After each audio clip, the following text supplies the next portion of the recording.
Welcome to the Social Podcast, where no discussion or debate is off limits.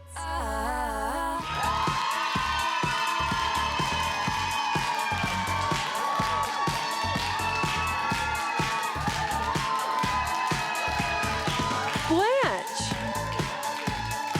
Dorothy, Rose, Sophia,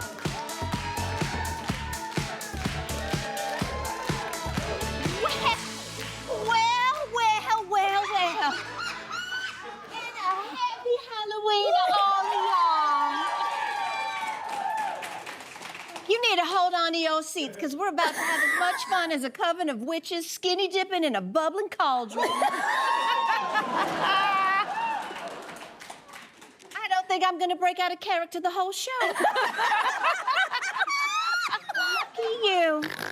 Lucky you.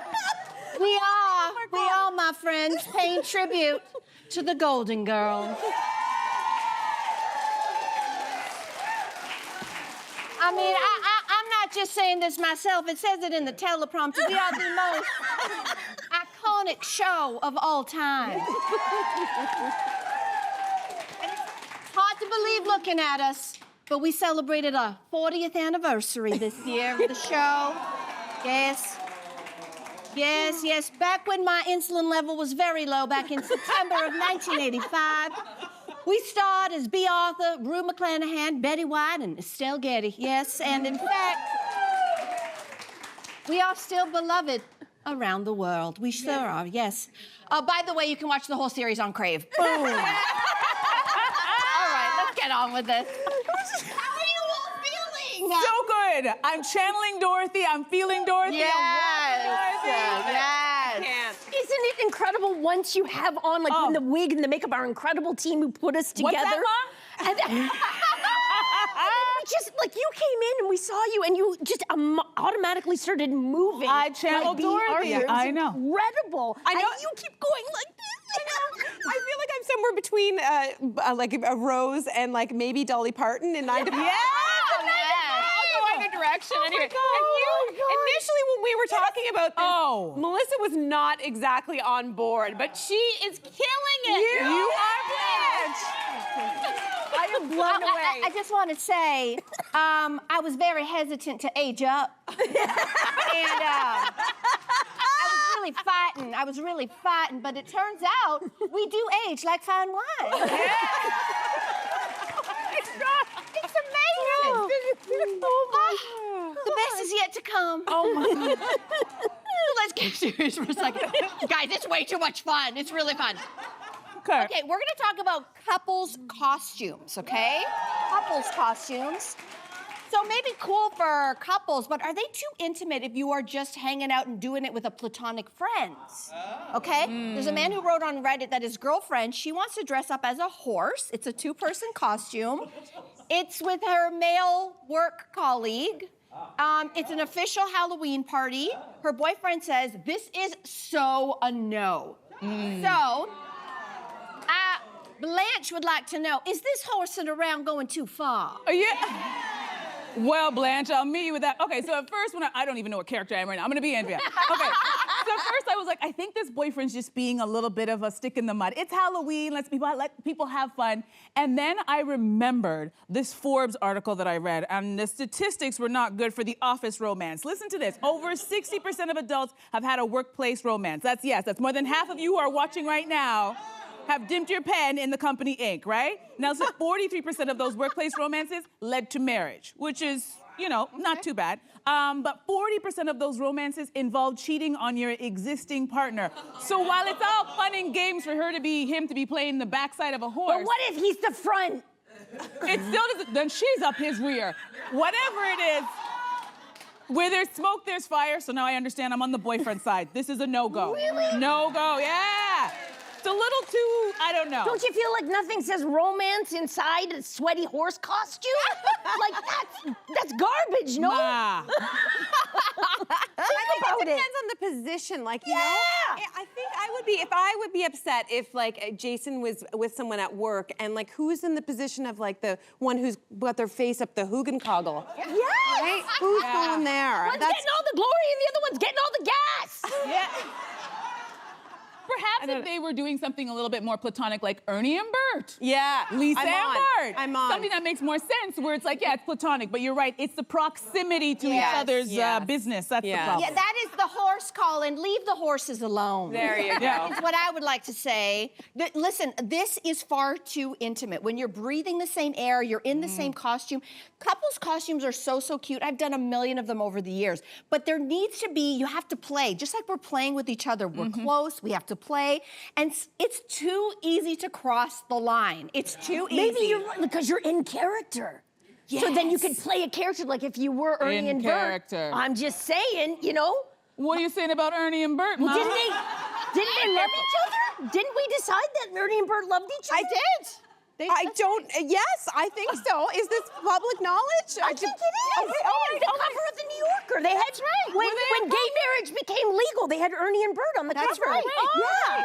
It's a beautiful thing. And so that could give two people, you know, a little bit of Leeway. Leeway. Yeah. I like it. Yeah. You did not know that the Golden Girls would break the news that Bert and Ernie are gay, did you? You didn't know. Didn't see it coming. Picture it. You look out the window and your neighbor's house is on fire. Except it's not on fire because it's Halloween. It's not real. But the owners of this house had to post this video on Facebook to warn people and ask them not to call the fire department. So we want to talk about, when do Halloween decorations simply go too far? I love them all. I have to say, that's very creative. I think maybe we draw the line at when first responders need to get involved. Yeah. But I feel like that's too much. But even the ones that are really gross, I kind of get a kick out of them. I'm just kind of feel like it's sort of our way of reconciling our difficult emotions with things that we don't understand. And I think it's us trying, it's the same, it's similar. Do you know how people love to listen to like dark podcasts about murder and mayhem? It's because we're trying to just sort of figure out some piece of life. And I think that's what Halloween does. Oh, wow. I don't know. I think Rose, you went very deep. I went deep. Very deep. You know what? I want to take the time to appreciate every single homeowner who takes the time to go to the store and buy all of these wonderful things so that we can drive by and feel the spirit of Halloween or Christmas. I love this. There's just two things missing. When I drive by, I need to know that your house is not on fire. You need to add a werewolf with a match and a ghost trying to blow it out for me to go, oh, this is a joke. That does not look funny at first glance. You're like, oh my gosh, someone call 911. If they just added those elements, then it would have been perfection. But we were all worried. Everybody had the same reaction. That's right. Yeah. What do you think, Ma? You're staring at me. Back in Sicily. Picture it. Picture it. I get so much joy driving by and seeing those houses too, but you know what's even better is seeing the little kids' reaction when they go up to those houses and the people that put in the effort. I remember Simon's dad used to really get in it. I don't remember it because I didn't know Simon at the time. But his dad one year made their house look like a spaceship with aliens had crashed in the front lawn. Oh my gosh. Like it was next level, and just the amount of skill and passion that goes into that, and you see little kids screaming with delight. It's a really beautiful I don't think the kids will be screaming with delight at this house. No.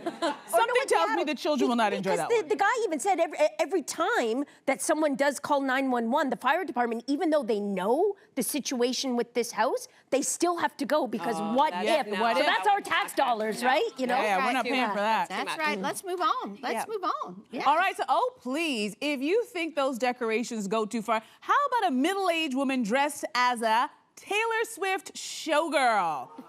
or a man in a furry Labubu costume? Apparently, dignity is out this season. There's always people who try hard to find a timely costume for Halloween based on the pop culture trends. So are you into the pop culture costumes?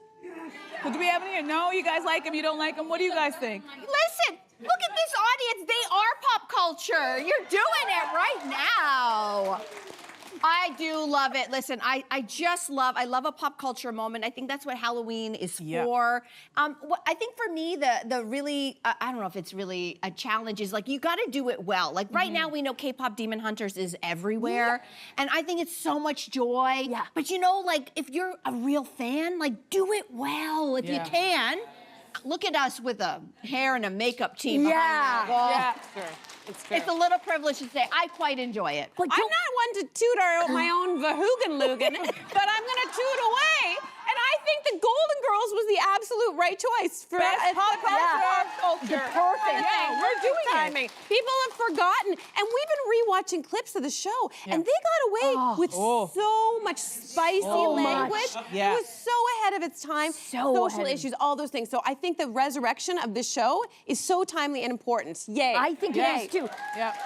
And I will say, I like the pop culture references, but I like them being a little niche. Like I saw a picture of a woman dressed as sad Ben Affleck with a cold coffee. Remember that iconic photo, the cold coffee and then the Amazon packages? Yes. Yeah. Where I saw a guy dressed up like Princess Di in the biking shorts with the Harvard sweatshirt. Like just mixing it up. So you have to be like, oh my God. Really? Instead of it being really, really obvious, you have to take a beat. And do you remember Lindsay DeLuce? I think she nailed it.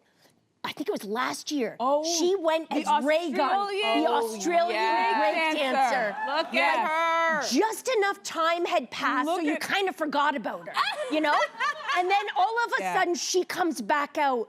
I thought it was, like, that is how I like my pop culture. That You know, just last a little shot, subversive. that last shot with her head down and her butt up, I don't know about that one, but I absolutely love it. I think, you know, would have been another really good idea? You know that spaceship trip that those ladies took, Sanchez and Gayle King? That's another. I love when we take it from the headlines. I'm a newsie, so when we can take things from news and then make it funny, because sometimes the news is so depressing that you can't help but laugh at it. Yeah. That's also great. And just have the little flower if you were Katy Perry. Yes, and hold it. I was gonna be Gayle King. I would like to say that Blanche initially voted for that because she was wearing tight suits on that. Tight suits. All right, another fabulous lady, Maya Rudolph. She was on the Late Night with Seth Meyers, and she revealed that there's a new rule in her house this year. Only one costume for Halloween. The kids aren't going to school dressed up one way and then, you know, trick-or-treating by flipping outfits, and out they go in a different costume. So multiple costumes for kids. Is this necessary, at least in this day and age, or is that a little over the top? Or is that a little over the top? It's maybe. 2 costumes, please. When Dorothy was a kid, every year she went as disappointment. No costume required. Ma, please! Or I gave her a flashlight and told her she was the moon. Do you see what I have to deal with? Ma, please! So good. I mean, it is kind of necessary in this day and age. Like, first of all, it is. I'm sorry to say. First of all, you're talking to the person who wore 2 different wedding dresses. So I like a change in costume. So, but for the kids, it's like you don't know what the weather's going to be like. A lot of times schools have rules around masks. Like, if you have a kid who wants to wear something full covering their face, they can't wear that to school. So oftentimes you have to pick multiple ones. So here's the thing. You have to make sure that they use them for multiple years. So Jaya has had one costume, which is an inflatable dinosaur. I think we have some videos. Oh, it's my favorite one. Honestly, it makes me so happy. Joy. Every time. And honestly, watching him wander around the city, and you're just like, It's so good. and he has worn this. This is now probably 3 years old, this video, and he continues to wear it. He wore it to school today. So you just have to make them use it multiple times to make it worth its while. I support it. Joy. I'm glad you said that. I don't know if y'all know, but Blanche Severeaux does not like to work very hard at anything. So to me, this just screams more work for mom if you're going to try to do multiple costumes, unless they're going to last multiple years, or you throw on a flannel coat and you're like, voila, you're a lumberjack. Like maybe, because I just think that there's so much on Halloween, and I hate to say, dads, you're doing okay. But moms are the ones who are carrying the load. So there are multiple outfits because we got to keep up with what's happening at school, what's happening on the street. What are the friends are doing? You can't be sticking out. Are you doing a group costume with the friends? I'm exhausted. I have a solution. What's the solution? I have a solution. As a person who doesn't have children, listen up, parents, I've got it. My parents weren't into Halloween because in the Caribbean we didn't have it. So they weren't, and I also came up in an age where parents weren't spending all kinds of money on costumes anyway. You got that one mask you couldn't breathe in and that was it. But I would get the one costume and then my parents were like, listen, we have a house full of things. Use your creativity, go into closets and create a character. So that's what I would do. So I would tell parents, if you don't have the money, because who am I to tell a parent of 4 children, buy all of these costumes, even if they last for many years. Be creative. You have things in the house. Come up with clever ideas. Go through your parents' closets. Sew things, glue things together, staple things together, and then it makes it even more fun because it's more creative instead of just getting some expensive costume. So that is my parenting advice. You're welcome. Agree. Dorothy always knows. Ghost? Yeah, ghost for 10 years. Ghost Just for get 10 the years. different sheets. Yeah, different sheets. Yeah. Right. Oh my Right. goodness. Well, back in St. Olaf, we used to say the older you get, the better you get, unless you're a banana. So, have you ever noticed how folks back in the day, they kind of look older, even though they're the same age as us? Then you slap a modern haircut on them and they immediately look younger. at me. Yeah. We see this on social media a lot. People did I this with the still look Golden old and Girls tired. recently. Look at those. So what do we think about this? What's the reaction to Oh this? my word! Look at me! Wow! Right? Oh my God, girls, we are going to the hair salon. Oh, word! Now I understand why that girl Melissa Grelo, she hosts the show called The Social. Now I understand why she spends so much money on them hair extensions. She wants to be young forever. I get it.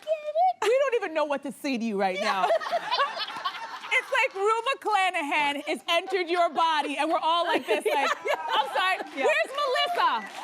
Where is Melissa? Yeah. You know what? It is fascinating. It's fascinating to know that those women were only in their 40s when they were working on that show, and they look so much older. But I think it also is telling of the time where it's like women were so hemmed in on what they could wear and what was age appropriate. And I remember when I was growing up, a woman in her 30s, not even her 40s, I already saw the elastic waist pants, the hair was already shorter because that's what you did because that was age appropriate. And I'm so glad that I'm growing up in a time where we don't have those rules. You want to have long hair, short skirt, wear whatever you want. Thank goodness, because everybody, like we're laughing, but everybody looked like that. I even look like that. I remember when I started off in the industry, I wanted to look older and I asked for a more mature haircut and they literally made me look like Rue McClanahan. I You have a photo? 3 days.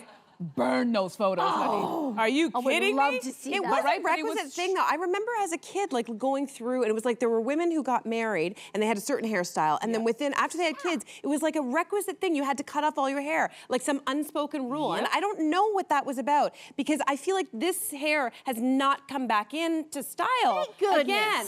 But I don't think it's just the hair that aged people back then. I do think it was the makeup styles. Like we had, like they didn't have the same sense of like what helped. There was no also surgical interventions, let's be honest. Or it wasn't good back then. Maybe it wasn't too good. So Blanche always had good work. Yeah. Someone told me just before we came out here that Estelle Getty was actually the youngest Golden Girl. She was. Isn't that Yeah. nuts? Sophia. Yeah. Sophia, just little baby. Yeah, she was the youngest one. I They don't had to think age that her that's up They to had to play the age her up, mother. and that was the same. I don't think so that's weird because true. No. I don't think that's true. I don't think that's good data. Someone's going to contest that. I feel like it was you, Blanche. I don't think that's true. Really? Yeah. No. Yeah, someone can look it up. Anyway. Well, if you look at women now, when you think of like older women, you think of hair. I know that requisite bob that happened. I know my mom, who had long hair past her tush up until she had my sister, who's the youngest. She started to lose her hair through menopause, which a lot of women do, and she got scared and she did the chop, but it never came back after that. And yet, when you look at women like Demi Moore, or even if you look at Jennifer Aniston and J-Lo, I know those aren't yours, J-Lo. My point is, this is more of a norm, whereas we were the norm back then. Yep. And those ladies, they are just looking better and better. So maybe it's something. Yeah. Thank goodness we're not from back then. All right. Subscribe to the Social Podcast so you don't miss a fiery debate. Until next time, socialites.